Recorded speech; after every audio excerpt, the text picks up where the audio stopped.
Sustainable Development Goal number 5 is to achieve gender equality. Recent improvements globally have seen more women enter leadership roles and fewer girls forced into early marriage. The targets include ending gender-based violence, valuing unpaid care work, and providing universal access to reproductive health and rights. Women's representation in national parliaments is still only at 25%. Almost one-third of women aged 15 to 49 have been subject to some sort of physical or sexual violence by their intimate partner. Violence against transgender and gender-expansive people has also skyrocketed over the last decade. Let's see what Exeter University is doing on this goal.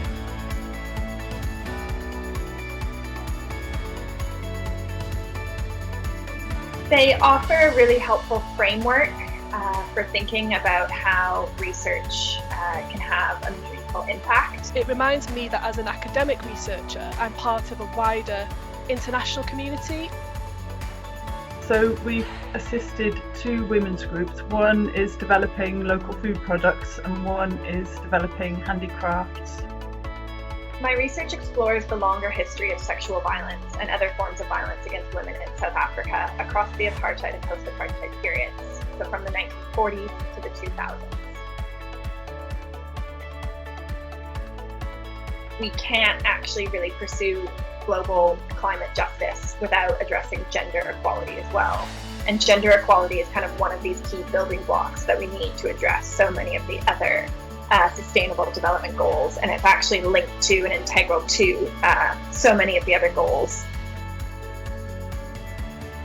Increasingly important for research. And one thing, as I say, I've recently moved to Exeter, I find quite exciting about working here is actually the ability to teach a huge first year, for example, class of 250 geography students and tell them about these important issues and hopefully inspire them to become the messengers for them.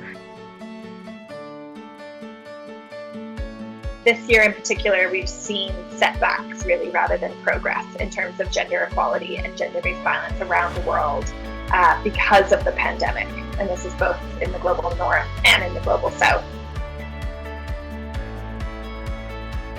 Be ambitious and take some chances with the topics that they pick.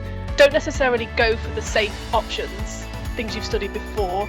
Try new things. Pick questions that other students aren't picking.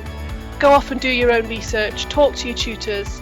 I think by, again, critically engaging with these goals and really critically analysing them, thinking about what works about them and what might not work, and also by engaging with development practice. I think one of the main things students can do is keep in mind that whilst violence towards women is incredibly important and still incredibly relevant, gender equality also includes members of other marginalised identities and people within the trans community, and to be mindful of that and tackle transphobia when they come across it in their day-to-day lives.